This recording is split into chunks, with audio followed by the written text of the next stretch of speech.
Hello, my name is Haely Jardas.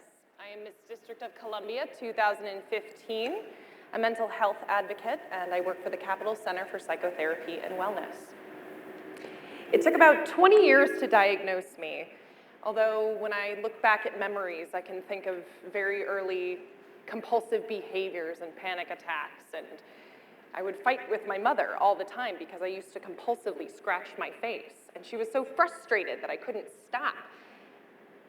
And I would pick at myself until my face was bloody, but we didn't know to look at it as a symptom of a larger issue.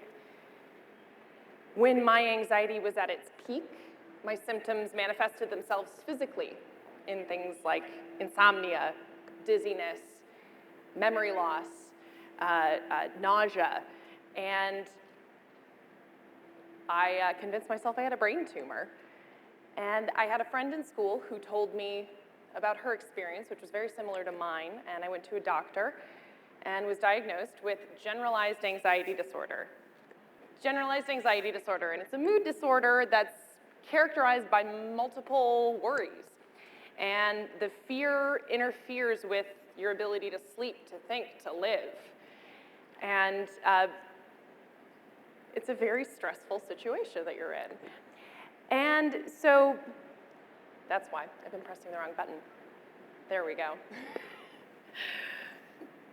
So I was diagnosed with anxiety and I began seeing a therapist, and then I saw a nurse psychiatrist practitioner and began a combination of therapy and medication, which is what I use to this day.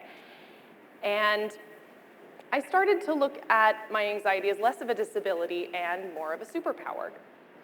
I used to work for the Department of Parks and Recreation, and we would have situations in the aquatics division where a pump room would be flooding, or there would be someone who was being rescued from the pool from drowning, or a little boy who had cut his finger off in a doorway who was screaming and bloody. And I was always the calmest person in the room, because that's the thing about anxiety, that when your brain is running at 60 miles per hour, you're always ready to run a race. But that doesn't work when the building isn't on fire, but your brain is acting like it. And so I kind of felt a little bit like the Hulk. So when Bruce Banner is asked, how does he keep it all together? How does he control his anger? How does he keep from freaking out all the time? And he says, that's my secret. I'm always angry. So he's always able to control it. And that's my secret. I'm always anxious. So I learned how to control it, and I learned a few things about myself and dealing with stress in general. And the first thing I learned, halt. This is a good one that I learned pretty early on. And when I find that I'm getting a little too stressed out or I feel an anxiety attack coming on, I think of halt. And I think, am I hungry? Am I angry? Am I lonely? Or am I tired? And it's usually one of those things, and I'm able to fix that. I next learned about distorted thoughts. And distorted thoughts are cognitive distortions, and they creep into your mind, and they'll convince you something that isn't true.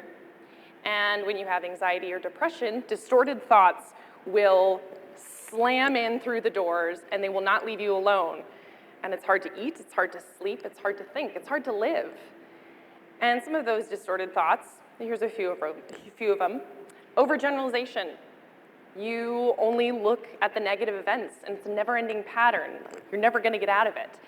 The mental filters, where we discount the positives. We're only looking at the bad things. Shoulding. If anyone's ever should on themselves, where you say, oh, I should be doing this, I should be doing that, I should. Or masturbating, when you say, I must do this thing because this other person is doing that. We all do that, and it eats away at us, and it causes us all this stress. And so and labeling. So things like, I made a mistake, I must be an idiot. We've all done these things, and starting to look at them and being able to identify them as a distorted thought, and then realize it's not true, tell myself the truth, I was having a lot less stress. It was a lot happier.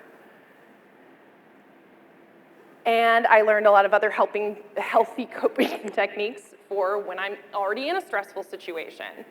Things like the diver's effect. If you take a bowl of ice water, and you submerge your face into it, your body thinks that you are diving into deep, cold water, and your entire body relaxes.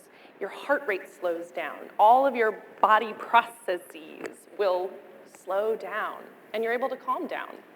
Breathing exercises, breathing in for 8 counts, holding for 4, and breathing out for 7. It's been proven to rewire the way that your brain is thinking in that moment, to calm down a little bit. Naming things, which can help if you ever disassociate, which is feeling as if your brain has come out of your body and feeling you're floating above your body, which is a terrifying feeling. It's an out-of-body experience. It's called disassociation.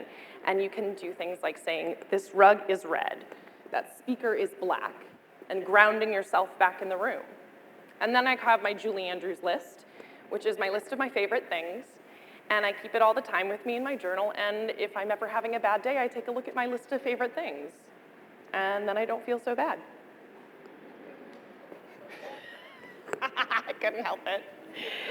So in 2010, I competed for the title of Miss DC for the first time.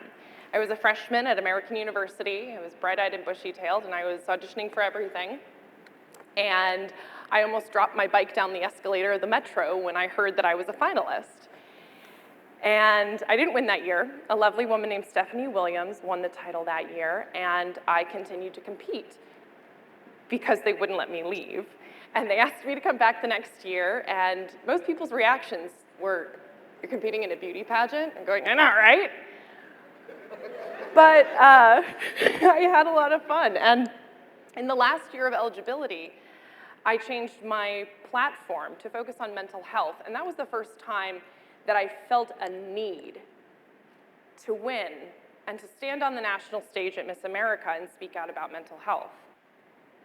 And it's a strange situation. For one, you're wearing a crown, you're wearing a bikini on stage, your talent is tested, and your personality is put on trial. But if you make it, they pay for college. And you get introduced to a network of women who are so powerful and so passionate and will have an effect on your career for the rest of your life. So that's why I did it. And there were people on these message boards. And these message boards are these nasty, nasty places where people will make all sorts of comments. And they were saying, how can she possibly compete at Miss America with an anxiety disorder? How can she handle it?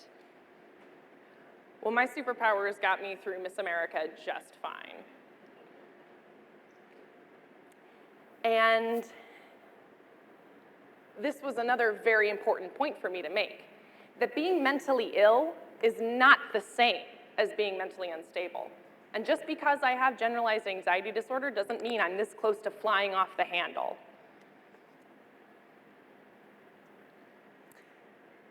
This past January 14th, 2 US Marine helicopters collided off the side of Hawaii. The 12 men on their crew died, including my baby brother. And my superpowers met their kryptonite. I would have to lay on the floor to feel the pressure of the ground on my chest to quell my beating heart. And there was one time that I lay there for 12 hours. And that was the closest that I ever came to suicide.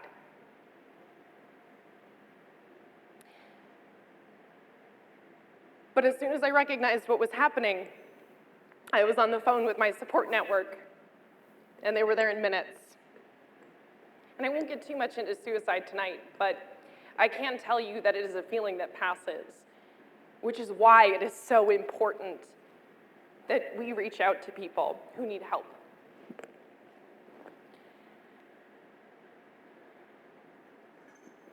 My worst fear came true in January.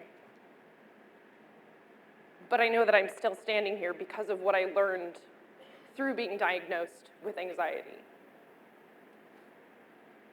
Being a title holder is hard. You're wearing heels half the time, you're in the gym the other half of the time. There is so much pressure to be this perfect, smiling girl next door. And you have a Wikipedia page made about you. I did not make this page. Someone who I do not know made this about me when I became Miss DC. And people are talking about you. There's so much being said. And there is so much pressure to look like this. When on the inside, I feel like this. But that's the thing, is that people who live with anxiety and depression, with mental illness, they do this every day. We pretend every single day that everything is fine. So I knew it wouldn't be that hard as Miss DC. I'm glad that I have anxiety. I know that I will be standing here after my second, third, fourth fears come true. I know that I have an emotional literacy that helps me to understand the world better than I did before. Thank you very much.